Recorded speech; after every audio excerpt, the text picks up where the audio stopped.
नमस्कार, बहुत स्वागत आप सभी का। मैं हूं सौरभ शर्मा। आप देख रहे हैं वॉर रूम और मोदी का मिशन पीओके। क्यों हम ऐसा कह रहे हैं, ये प्रोग्राम आज इस मुद्दे पर क्यों, सारी वजह मैं आपको इसकी बताऊंगा। मेहमानों को आपने देख ही लिया है तो मैं मिलवा भी देता हूं। एम्बेसडर दीपक बोरा हमारे साथ हैं। सर बहुत स्वागत आपका। लेफ्टिनेंट जनरल रामेश्वर रॉय हमारे साथ हैं। सर बहुत स्वागत आपका भी। और आपके जाने माने प्रदीप सिंह जी हमारे साथ हैं। सर बहुत स्वागत आपका भी, प्रदीप सिंह जी का। आज कुछ बात हम पीओके की करेंगे तो मैं उसके बारे में आपसे बताता हूं। और ये सारा जो कॉन्टेक्स्ट है ये प्रधानमंत्री के भाषणों से निकला है।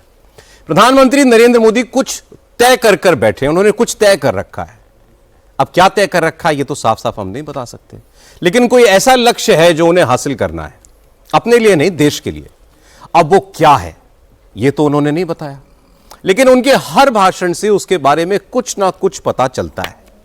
कल से आज तक प्रधानमंत्री के 3 भाषण हुए।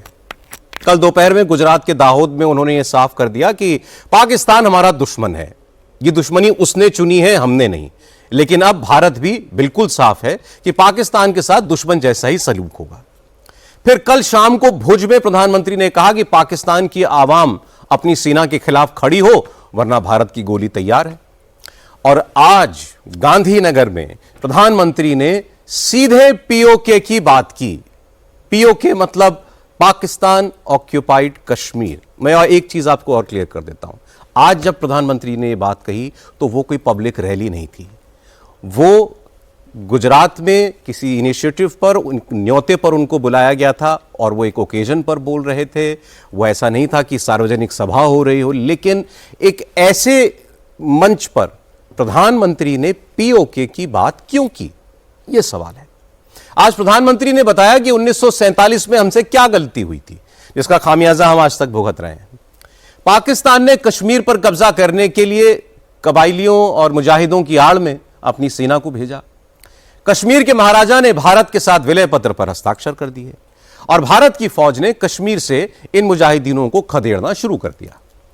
दुश्मन के पांव उखड़ चुके थे, लेकिन तभी हमारे प्रथम प्रधानमंत्री नेहरू जी वो कश्मीर का मामला यूनाइटेड नेशंस में ले गए। इसके पीछे उनकी अपनी सोच थी, जहां यूएन के कहने पर 1 जनवरी 1949 को सीज फायर हो गया। पाकिस्तान जितने हिस्से पर कब्जा कर चुका था वो आज तक उसके पास है और वो वहीं से भारत में आज तक आतंकवादियों को भेज रहा है। अब जरा गौर से सुनिएगा। प्रधानमंत्री ने कहा कि 1947 में पाकिस्तान ने हम पर पहला आतंकवादी हमला किया था। आज तक पीओके से आतंकवादी हमले होते हैं, पीओके से ही होते हैं। ऑपरेशन सिंदूर आतंकवाद के खिलाफ है और आतंकवाद के खात्मे तक जारी रहेगा। तो इसका मतलब क्या है? इसका मतलब है कि वो दिन दूर नहीं है जब पीओके भारत का हिस्सा दोबारा बनेगा। तो मैं आपको सुना रहा हूं आज प्रधानमंत्री की बात, और आप भी देखिए, सोचिए, प्रधानमंत्री ने पीओके की बात की है तो कुछ सोचा भी होगा। 1947 में जब मां भारती के टुकड़े हुए,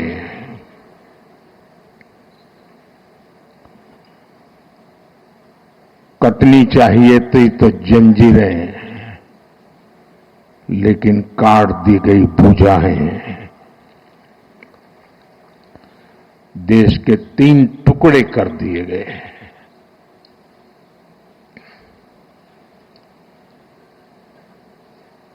और उसी रात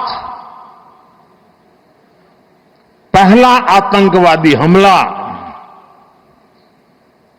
कश्मीर की धरती पर हुआ।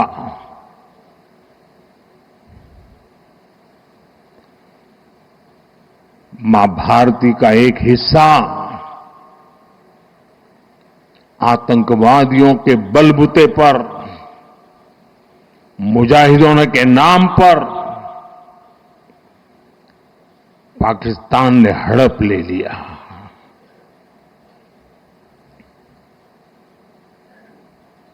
अगर उसी दिन इन मुजाहिदों को मौत के घाट उतार दिया गया होता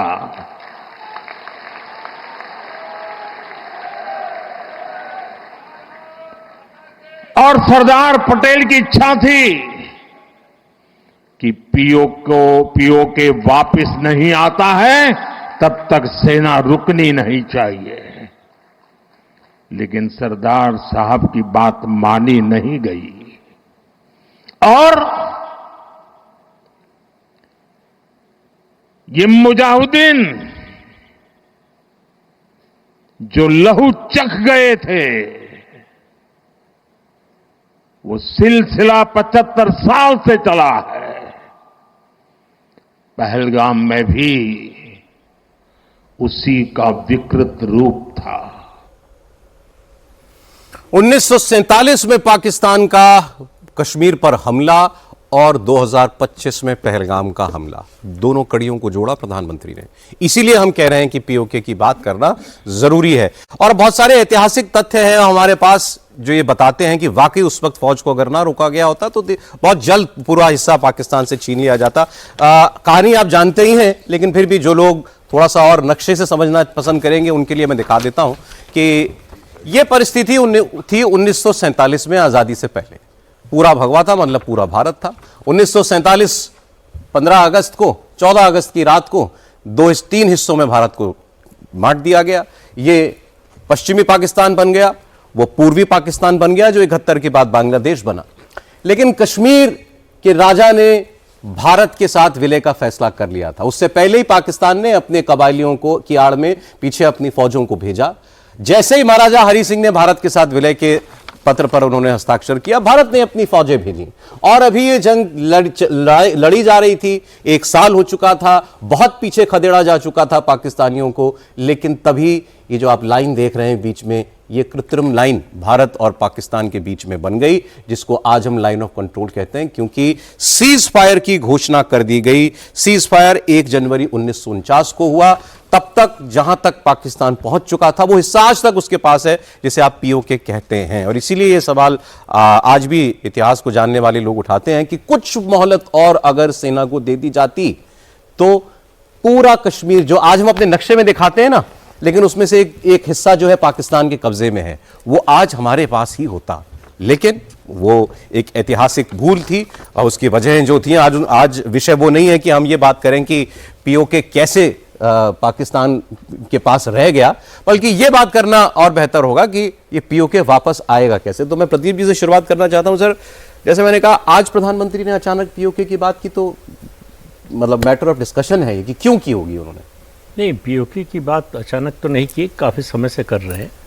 पहली बार उन्होंने कहा कि देश के 3 टुकड़े हुए। अभी तक हम बात करते थे कि विभाजन हुआ, पाकिस्तान अलग बन गया, धर्म के नाम पर बना, अलग देश बना। बाद में 71 में जो है बांग्लादेश बना, लेकिन देश के 3 टुकड़े। ये पहली बार किसी भी प्रधानमंत्री ने, नरेंद्र मोदी ने ही नहीं, किसी भी प्रधानमंत्री ने। दूसरा, 1947 की याद दिला रहे हैं। गुजरात में बोल रहे थे तो सरदार पटेल की बात करना जरूरी था, तो उन्होंने सरदार पटेल का क्या रुख था इस पर। आपको मालूम है कि रियासतों का विलय हो रहा था, तो केवल एक रियासत जो है जम्मू कश्मीर की, वो नेहरू जी के जिम्मे दी। नेहरू ने कहा था इसके बारे में फैसला हम करेंगे। और जो वो खुद कश्मीरी यूनाइटेड नेशंस गए, नहीं खुद कश्मीरी थे, उससे ज्यादा शेख अब्दुल्ला से उनके जो संबंध थे, ठीक है, उसके कारण जो एक्सेशन का डॉक्यूमेंट था उस पर दस्तखत, उस पर मंजूरी जो है रुकी रही, जब तक राजा हरि सिंह ये नहीं मान गए कि वो सत्ता शेख अब्दुल्ला को हैंडओवर करेंगे। नेहरू की ये शर्त थी। एक बात। दूसरी बात, जब वो यूनाइटेड नेशंस लेकर गए सिक्योरिटी काउंसिल में ये मुद्दा, तब उन्होंने देश की कैबिनेट से सलाह मशविरा नहीं किया, अपनी पार्टी में कोई सलाह मशविरा नहीं किया। ये एक तरफा निर्णय था उनका। तो सवाल ये है कि ये बात तो ऐतिहासिक तथ्य है, सबको मालूम है, क्यों याद दिलाया प्रधानमंत्री ने? याद कीजिए, हाँ। आज 27 मई है, नेहरू की जो है पुण्यतिथि है आज, और इसलिए नेहरू को, कश्मीर को, और जो हमने ऐतिहासिक गलती की, अब प्रधानमंत्री ये बातें क्यों कह रहे हैं? हमारे देश में, सनातन में, खासतौर से हिंदुओं में एक बड़ी कमजोरी है, और वो कमजोरी ये है कि हमें इतिहास बोध और शत्रु बोध नहीं है। प्रधानमंत्री इन बातों के जरिए इन दोनों का एहसास करा रहे हैं कि इतिहास में हमने गलती क्या की।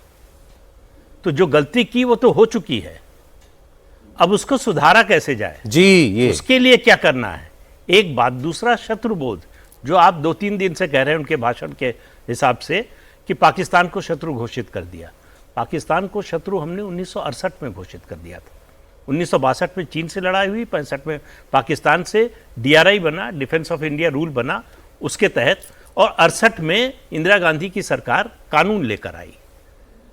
सवाल यह हुआ कि दुश्मन कौन, तो उनका जो भारत से जो युद्ध जिसने किया वो दुश्मन, और दुश्मन देश का नागरिक जो है वो भारत में कोई संपत्ति नहीं ले सकता। अगर उसकी संपत्ति है तो एनिमी प्रॉपर्टी डिक्लेयर कर दी जाएगी, सरकार ले लेगी। तो अब ये कहने का मतलब ये है कि आपको शत्रुबोध करा रहे हैं। ये जो अमन की आशा, ये सब तमाशा चल रहा था कि वो सब बंद होना चाहिए। और जो दूसरी बात उन्होंने कही कि पाकिस्तान का उद्देश्य ही है हमसे लड़ना, बिना उसके उसका अस्तित्व जो है खतरे में पड़ जाएगा। तो इसलिए जो है वो बता रहे हैं कि शत्रु कौन है, मित्र कौन है।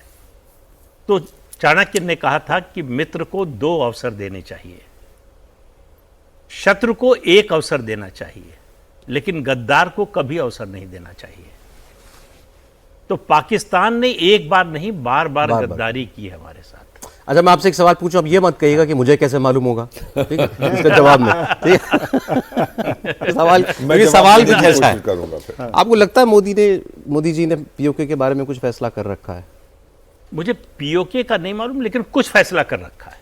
देखिए, एक बात मैंने उनको, जो 10-11 साल में मुख्यमंत्री का उनका जो कार्यकाल है उसको छोड़ दें, प्रधानमंत्री के रूप में काम करते हुए, आप देखिए जितने बड़े फैसले हुए हैं उससे पहले वो लगातार इंडिकेशन देते हैं, भूमिका बनाते हैं, हाँ, कि हम मतलब इस ओर जा सकते हैं।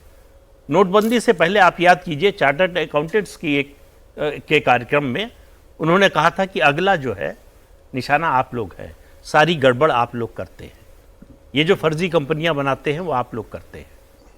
तो आप उनके किसी बड़े कदम को देख लीजिए, लगातार इशारा करते हैं कि हम कुछ करने वाले हैं।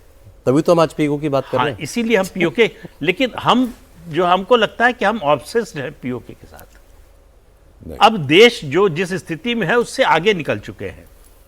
नहीं सर, मैं आपको बताऊं, ऑब्सेस्ड नहीं, देश में एक किस्म की उदासीनता है इस बात को लेकर के कि आप पीओके करते तो हो, उसको वापस लेने के लिए कुछ करो भी तो।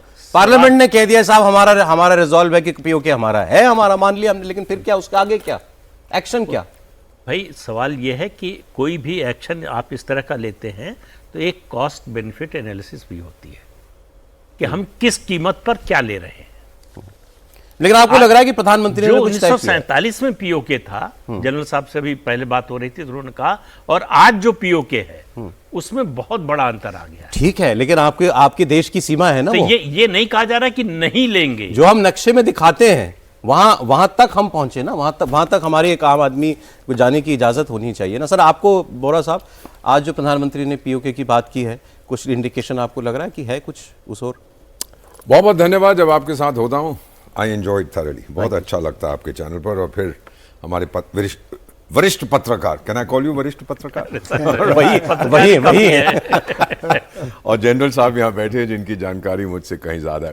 Sir, if you give me a minute, I will tell you, ये जो जम्मू कश्मीर की जब हम बात करते हैं, जो इंस्ट्रूमेंट ऑफ एक्सेशन था उस समय में वो साइक्लो स्टाइल्ड होते थे सारे जी। वो जो भी महाराजा था, 565 प्रिंसली स्टेट, 565 सब दस्तखत करते थे। सिर्फ एक षड्यंत्र का शहंशाह था, उसका नाम था माउंटेन बॉटम नहीं, जो भी उसका नाम था, उस बेवकूफ ने लिखा था कि आई एक्सेप्ट महाराजा हरि सिंह का इंस्ट्रूमेंट ऑफ एक्सेशन, अपने हाथ से लिखा हुआ है सर, लेकिन इसके बाद हम एक रेफरेंडम करेंगे, रेफरेंस टू द पीपल, और किसी महाराजा की चीज में नहीं लिखा था। दिमाग बड़ा टेढ़ा था।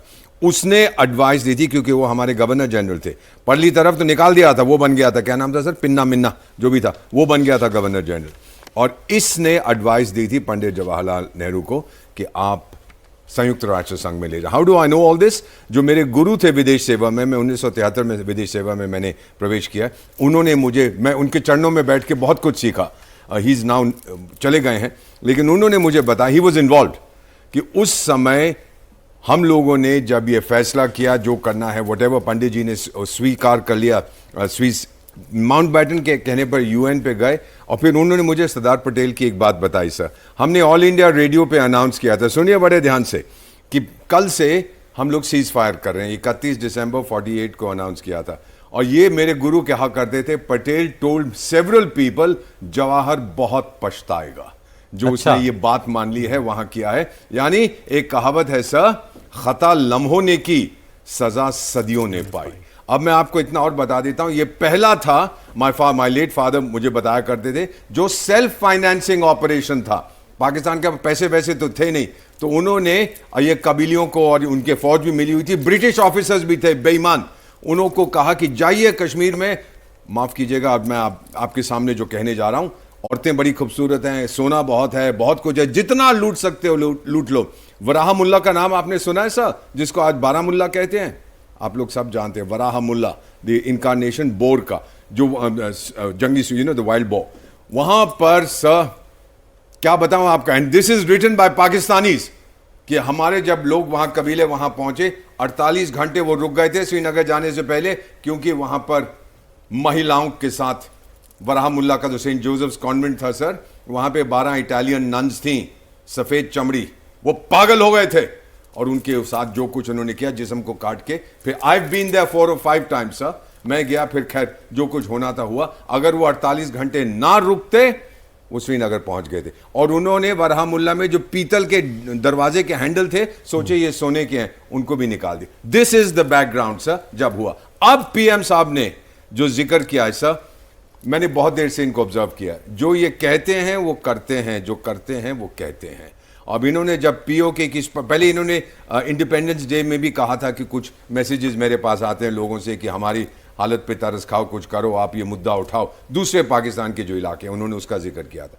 अब पहली बार एक तो उन्होंने बोला सर, भुज में आंखों में उनके अंगारे थे sir, I have not seen him से दिस बिफोर, जो ये कह रहे थे कि अगर उन्होंने, पाकिस्तान ने कहा भारत मेरा इटर्नल एनिमी है, हमने कभी नहीं कहा था। अच्छा, अगर आपको मेरी दोस्ती नहीं चाहिए, अब मेरी दुश्मनी आप देख लो, वेरी क्लियरली सेड। और फिर वहां की आवाम को मैसेज दिया। सर मैंने अपने करियर में देखा है, कोई भी क्रांति होती है, नौजवान पहले उतरते हैं। मैंने इजिप्ट में देखा है, जिम्बाब्वे में देखा है, इथियोपिया में देखा है, इरिट्रिया में देखा, सूडान में देखा है सर, नौजवान उतर के क्रांति आती है। यही पीएम साहब कह रहे हैं, उतरो सड़क पे, आपका भविष्य कुछ नहीं है, भारत को देखो। And prime minister, thank you sir, Bharat आपके साथ है। ये तो आप जो दुश्मनी अब मोदी जी निभाएंगे पाकिस्तान से, तो वो बदला पीओके से पूरा होगा क्या जनरल साहब? देखिए, अगर बात को पूरे एक परिवेश में समझने की कोशिश करें तो हमें ये भी देखना है कि 47 में जब हमें आज़ादी मिली तो कश्मीर का मुद्दा एक मुद्दा था, जिसमें कि राजा चाहते थे कि हम अभी समय लेंगे कि हम हिंदुस्तान में जाएंगे या पाकिस्तान में जाएंगे, लेकिन इसके साथ जूनागढ़ और हैदराबाद का इशू भी था, जिसको कि आसान समस्या या आसान कहते हैं ना कि लो हैंगिंग फ्रूट था, तो उसको पहले ही हमने भारत में विलय कर लिया था। उसको लोग भूल जाते हैं कि 3 समस्याओं में से 2 तो ये उस टाइम पे ख़त्म कर दी गई थी। जहाँ तक कश्मीर का मामला है, हाँ थोड़ा टेढ़ा मामला था, और मैं आपको ये कहना चाहूँगा कि उस समय जो फ़ौज के पास जो संसाधन थे, उसके चलते अगस्त में जो सितंबर पहले हफ्ते में शुरू हुआ था पाकिस्तान का असल में हमला, ये कबीलों के साथ मिल करके, और उसके चलते जो 1 साल तक वहाँ पे लड़ाई लड़ी गई, पूरा 48 निकल गया उसमें, और 31 दिसंबर को, 1 जनवरी एक्चुअली 49 से सीज़ फायर जो शुरू हुआ, उसकी 2 वजह थी। एक तो ये कि आर्मी को, इसके बावजूद कि हम जीत रहे थे उस समय, इसके बावजूद कि हम कबीलों को वापस खदेड़ रहे थे, कहीं ना कहीं इस बात के भरोसे में कहीं कमी थी कि हम क्या एंड तक इस बात को कर पाएंगे, इशू 1।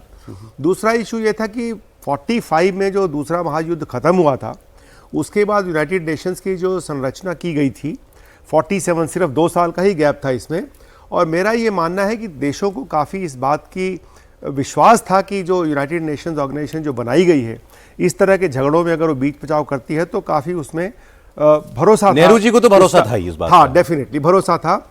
और उसके चलते अगर हम देखें यूनाइटेड नेशंस के जो वो उसके क्लॉजेज जो हैं, जो संधि के जो में बताया गया कि क्या क्या उसके कंडीशंस हैं, उन कंडीशंस में ये बात बहुत साफ तरीके से बताई गई थी।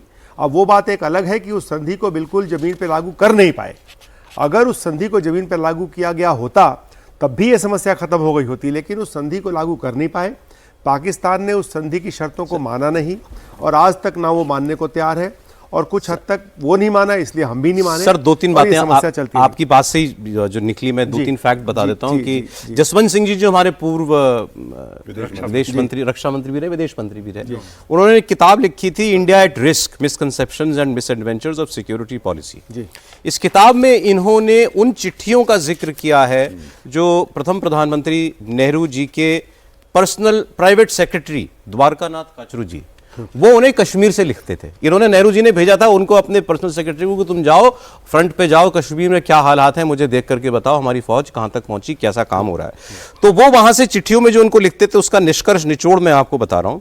उसमें वो साफ कहते थे कि हमारी फौज का मोराल बहुत हाई है, हम लगातार पाकिस्तानियों को, इन कबीलियों को जो है वो पीछे खदेड़ रहे हैं। फिर वो आगे लिखते हैं, I would have actually suggested a full blast advance towards Muzaffarabad, क्योंकि हमारी फौज की पोजीशन ये थी, तो वो चाहते थे कि सीधे मुजफ्फराबाद की तरफ बढ़िए। आप मुजफ्फराबाद दे सकते हैं, पीओके में है मुजफ्फराबाद, लेकिन ये बात नहीं मानी गई। जसवंत सिंह लिखते हैं, this advice was ignored, the result was calamity.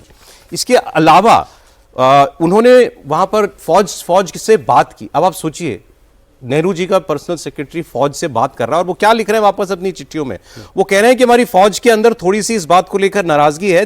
They feel that the government is not taking the matter of Kashmir very seriously and are not fighting the war as it should be, कि जैसे लड़ाई लड़नी चाहिए वैसे लड़ाई लड़ी नहीं जा रही है। देश, हमारी जो सरकार है, कश्मीर को लेने को लेकर बहुत गंभीर नहीं दिखाई देती। ये चिट्ठी में लिख रहे हैं प्राइवेट सेक्रेटरी फौज से बात करने के बाद। और अंत में प्लेबिसाइट की जो आपने बात की, जो यूनाइटेड नेशंस ने कहा कि पाकिस्तान सेना हटाए, वहां से भारत भी पीछे सेना हटाए और फिर प्लेबिसाइट हो, तो उसमें वो लिख रहे हैं कि प्लेबिसाइट को लेकर हमारे जवानों का ये कहना है कि प्लेबिसाइट ही करनी थी तो हमसे जंग क्यों लड़वा रहे हैं। Thank you. जंग किस लिए लड़ रहे थे अगर आपको प्लेबिसाइट कराना था तो? इसमें सिर्फ एक बात मैं कहना चाहूँगा सौरभ, कि अगर देखा जाए तो एक तरफ हमारे पास कश्मीर समस्या थी और एक तरफ हमारे पास पाकिस्तान का दूसरा अंग ईस्ट पाकिस्तान जो हमारे ईस्ट में था। इनके अगर देखा जाए सही तरीके से तो भारत ने कश्मीर के जो भी एब्रेशंस रही हो उसमें, अब इतिहास में हम इतना पीछे नहीं जाना चाहेंगे, मिलिटरली जो है पाकिस्तान का ईस्ट पाकिस्तान अंग को काट के बांग्लादेश बना देना एक बहुत बड़ा मिशन था और जो कि पाकिस्तान जिंदगी भर उसको इस बात का दर्द है। वो तो बिल्कुल सही। मैं आ रहा हूं उस पे आ रहा हूं। अब पीओके का जो एरिया इस समय है वहां पे वो है 13,000 स्क्वायर किलोमीटर और पीओके के साथ जो एलसी जिसकी आप बात कर रहे थे वो है तकरीबन 740 किलोमीटर लंबाई में जी। और वहां पे जो है पाकिस्तान ने कुछ चालाकियां ऑलरेडी कर रखी हैं जिसको कि अब ठीक करना मुश्किल होगा। जैसे कि सक्शाम वैली का 5,000 स्क्वायर किलोमीटर एरिया, NJ 9842 जहाँ पे उसके आगे की एलसी नहीं डिफाइन की गई है उसको ऐसे ही छोड़ दिया गया है। जहाँ पे सियाचिन में हमारी डिप्लॉयमेंट आजकल जो चल रही है, NJ 9842 के आगे एलसी मार्क नहीं है, उस पर सर्वे ही नहीं किया गया, आज तक नहीं सर्वे किया गया। इसके बावजूद कि सर्वे के सारे इंस्ट्रूमेंट इस समय जो है मॉडर्न हमारे पास आ चुके हैं, फिर भी नहीं किया गया। तो उस जॉइंट, उस सेक्शन पे, उस जंक्शन पे चीन को दिया गया 5,000 से ज़्यादा स्क्वायर किलोमीटर सक्खाम वैली का एरिया। और दूसरी जो बड़ी बात हुई है इस इतने सालों के अंदर, वो सबसे बड़ी बात ये हुई है कि चीन को चाइना पाकिस्तान इकोनॉमिक कॉरिडोर के चलते 200 किलोमीटर का जो ये एरिया है, टोटल जो सी पैक यानी चाइना पाकिस्तान इकोनॉमिक कॉरिडोर की जो लेंथ है वो 3000 किलोमीटर्स है। उस 3000 किलोमीटर से जो 200 किलोमीटर का एरिया है वो पाकिस्तान ऑक्युपाइड कश्मीर से गुजरता है। ठीक है सर, वो कॉम्प्लिकेट करता है, इस बात को कॉम्प्लिकेट कर देता है और ये बात को बहुत अलग तरफ ले जाता है। इसलिए मैं कहूंगा कि इसको बात करना और जमीन पे इसको बूट्स ऑन ग्राउंड लेके चलना, ये दो अलग अलग बातें हैं। अच्छा, मुझे फिर एक अजय वोरा साहब बता दें इस सवाल का जवाब सर। आज मेरे वैसे मन में आई बात ये कि पीओके को लेकर अभी आज सब लोग कहते हैं कि भाई जंग फौज को दे दे, आप अगर दे देंगे टास्क तो वो तो पूरा कर ही देगी, लेकिन बहुत सोच विचार के ये करना होगा। उसके बाद जब ले लेंगे तो अरे मैं उस पर आता हूँ मैं तो पहले ये पूछ रहा हूँ कि आपने 48 के बाद 3 जंगें और लड़नी, 65 की, 71 की और कारगिल की, तो तब हमने क्यों नहीं प्रयास किया? आप तो जंग तो हम लड़ ही रहे थे ना उस वक्त। ऑब्जेक्टिव्स कुछ और थे सर। 65 का ऑब्जेक्ट, हमेशा जब जंग लड़ते हैं चाहे डिप्लोमेटिक ऑफेंसिव करते हैं, एक ऑब्जेक्टिव होता है हमारे सामने, क्या चाहते हो। ये नहीं होता कि सभी कुछ हमारे सामने है। एक चीज आपको इसमें, जस्ट फॉर द पीपल जो देख रहे हैं, करोड़ों लोग आपका प्रोग्राम देखते हैं, ये जो कबीले, जो ट्राइबल्स आए थे जिन्होंने कश्मीर पर हमला किया, ये रातों रात नहीं खड़े हुए थे। इनको मार्च 47 में एक वो बिन्ना फिन्ना ने उत्साया था जिहाद के लिए, क्योंकि अभी तक पाकिस्तान की अनाउंसमेंट नहीं की थी ब्रिटिश ने। उन्होंने जून 47 में कहा था कि हम पाकिस्तान स्वीकार कर रहे हैं। इसने कहा कि अब आपकी जरूरत नहीं, आप जाइए घर। नहीं तो उनको कश्मीर से क्या लेना देना था? वो खट्टक फट्टक मसूद जो वहां नॉर्थ वेस्ट फ्रंटियर प्रोविंस के थे, मेरी तरह जो पठान थे, उनको कुछ लेना देना नहीं था। लेकिन जब हो गया, उसने बुलाया उनको फिर से, जब कश्मीर पूरा नहीं दिया गया उसको, बनी sign the instrument of accession Maharaja ने। उसने कहा अरे वो कबीले कहां गए जो जिहाद के नाम में इतने टाइगर हो गए थे, भेजो इनको। This is the background. Overnight नहीं बनाया था, पहले से तैयारी थी। अब जो आप कह रहे हैं सर, ऑब्जेक्टिव हमारा नहीं था, 71 में भी नहीं था, होना चाहिए था, नहीं होना, आई कांट से। लेकिन ये 2025 हमारा साल है सर, और हमने वादा कर लिया है कि पीएम साहब ने साफ कह दिया है, पीओके हमारा है। अल्टीमेटली मेरे मित्र बिल्लू भाई क्लिंटन, मैं प्यार से उनको कहता हूं, बिल क्लिंटन जो अमेरिका के राष्ट्रपति थे, इन द 1990s जब इलेक्शन लड़ रहे थे, किसी ने उनसे पूछा कि आपके लिए वोट क्यों करें, जॉर्ज बुश के लिए क्यों नहीं? उनका इटर्नल जवाब, इट्स द इकोनॉमी स्टूपिड। आर्थिक व्यवस्था जब मजबूत होती है सब लोग आपके साथ चलेंगे, जब कमजोर होती है कोई नहीं आपके साथ जाएगा। आज 4 ट्रिलियन आप पार कर चुके हैं, 4.2 4.3 ट्रिलियन आप पहुंच गए। जर्मनी को साल के एंड तक खत्म ओवरटेक करके आप जब बन जाएंगे थर्ड लार्जेस्ट इकोनॉमी। वहां के लोग ये देख रहे हैं। Development in Jammu and Kashmir, जिसको हमारे साथ है, जो उन्होंने इलीगली ऑक्यूपाई किया, कुछ नहीं है वहां पे, क्योंकि समवेयर डीप इनसाइड, माफ करिएगा सर, मैं आधा पठान आधा पंजाबी हूं, समवेयर डीप इनसाइड वो जो पंजाबी पाकिस्तान को चलाते हैं, उनको डर है कि कहीं ये जो कमीने हैं कश्मीरी, कहीं ये अलग ना हो जाए। वैसा बोलते हैं, मतलब ये कमीना शब्द वो लोग इस्तेमाल करते हैं? 100%। अच्छा, पाकिस्तानी लोग इस्तेमाल करते हैं। इसका मतलब इम्प्योर लोग, ये कहां से आ गए हैं? ये द पंजाबी मुसलमान thinks he is superior to और आप कह रहे हैं पाकिस्तानियों को डर है कि ये, दैट्स राइट, इन पे भरोसा, बलोचों पे भरोसा नहीं करते, खैबर पठानों पे भरोसा, हमेशा Pakistani. 90% sir, am I right, 90% of their फौज इज पंजाबी मुसलमान sir, am I correct? Punjabi पे ही भरोसा करते हैं, किस चीज पे भरोसा है ही नहीं। So this is और वहां डेवलपमेंट इसलिए नहीं करते कि कहीं ये इंडिया के साथ ना चले जाएंगे, जो हमने किया था 62 में। लेकिन अभी आप खुद ही कह रहे थे कि मैंने कहा कि अगर फौज को कह दिया जाए तो वो तो काम कर देगी, तो आपने कहा उसके बाद क्या? दैट्स इट, उसको कंट्रोल का होल्ड करना ना सर। जो इतने सारे जिहादी वहां घुसे हुए हैं, what will be the ripper? हो सकता है, that's, I am not saying कि नहीं होगा, लेकिन फिर ये कई सालों तक, सदियों तक ये चलता जाएगा। आपने भी कल कहा था कि वाजपेयी जी ने एक बार कहा था जमीन आएगी तो लोग भी आएंगे। तो मतलब क्या देश को साफ साफ पता होना चाहिए ना, पीओके की बात करना फिर बंद कर दें? नहीं, बात करना बंद नहीं कर दे, कैसे, कब और किस तरह से, ये फैसला करना पड़ेगा। ये इमोशनल तरीके से सोच के ये फैसला नहीं हो सकता। वो तो मोदी कह चुके, मेरा दिमाग ठंडा रहता है, खून गर्म रहता है। तो खून को गर्म रखना है, लेकिन दिमाग को खूब ठंडा रखना है, कि ऐसा ना हो कि जो हमने 47 में किया था उस तरह की गलती फिर दोहराएं। तो जो करना है डिसाइसिव करना है। बिल्कुल। वो शुंजू की बात फिर से मैं करूं, तो उसका कहना था कि वही युद्ध लड़ना चाहिए जो हम जीत सके। क्या बात है। तो पहले आप ये तय कीजिए कि हम ये जीत सकते हैं कि नहीं, और फिर दूसरी बात ये देखनी चाहिए कि हमको कितनी कीमत चुकानी पड़ेगी इसकी। आज जो युद्ध का माहौल है, आप देखिए, इतना सा देश है जो है, उसको रूस जो है जीत नहीं पा रहा है। इजराइल को देख लीजिए, हमास से लड़ाई चल रही है 1.5 साल से, खत्म नहीं हो रही है। वियतनाम से सालों साल लड़ा अमेरिका, क्या हुआ? अफगानिस्तान में लड़ा अमेरिका, क्या हुआ? तो हम ऐसी किसी जंग में नहीं फंसना चाहते जिससे फिर निकलना मुश्किल हो। ये जो अभी किया है 3-4 दिन का, हम गए और निकल आए। ये एस्केलेशन लैडर हमारे हाथ में था कि कब जाएंगे और कब निकल आएंगे। तो मुझे लगता है जब ये होगा, तभी, मैं ये नहीं कह रहा हूं पीओके नहीं लेना चाहिए या नहीं लेंगे, लेकिन ये जो है, जो ये चल रहा है माहौल कि अरे भाई 3 दिन था, 2 दिन और कांग्रेस कह रही है ना पीओके क्यों नहीं लिया? तो कांग्रेस बताए ना 3 लड़ाइयां लड़ी, क्यों नहीं ले लिया? सौरभ, मैं 2 बातें यहाँ बोलना चाहूँगा। 2 बातें बोलना चाहूँगा। 2 बातें ये है, पहली बात तो ये है कि जिस तरह के हालात अनस्टेबल, जितने ही हालात अनस्टेबल रहेंगे इंडियन सब कॉन्टिनेंट में, उतनी ही हमारी इकोनॉमी पे इसका असर जरूर आता रहेगा लगातार।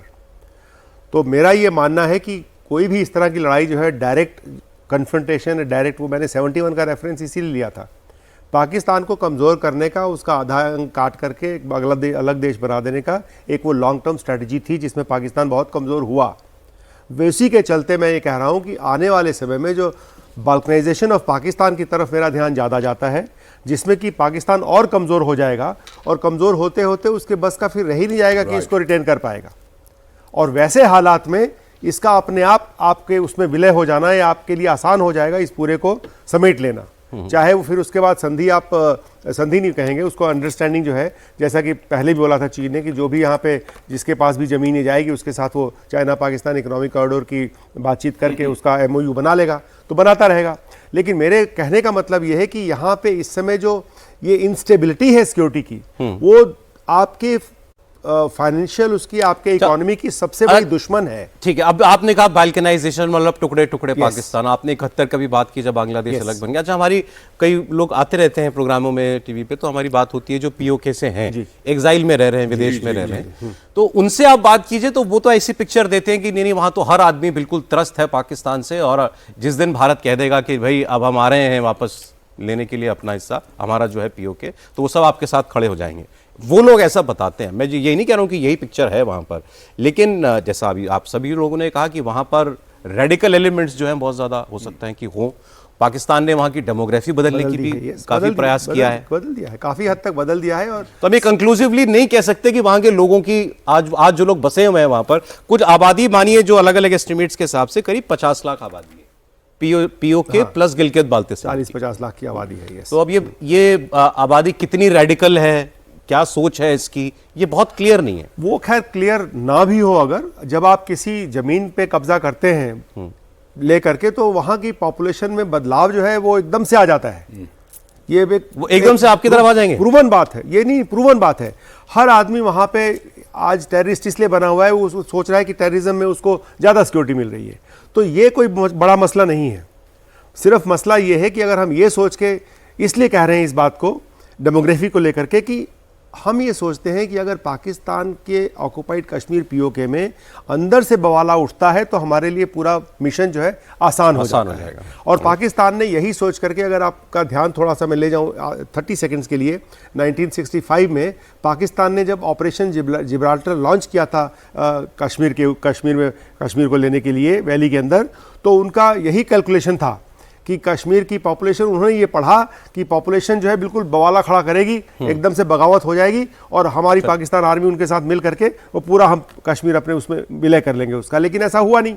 जब वो आए तो बिल्कुल पॉपुलेशन ने तो ऐसा साथ दिया नहीं। अगर ऐसी मिसकैलकुलेशन हम करेंगे तो हम एक अलग दलदल में फंस जाएंगे। अगर पाकिस्तान के जनरल जो है वो स्ट्रैटेजी भी ठीक से नहीं बना पाते, फंस गए ना उस दलदल जिस काम के लिए वर्दी पहनी हुई है। 65 की दलदल में फंस।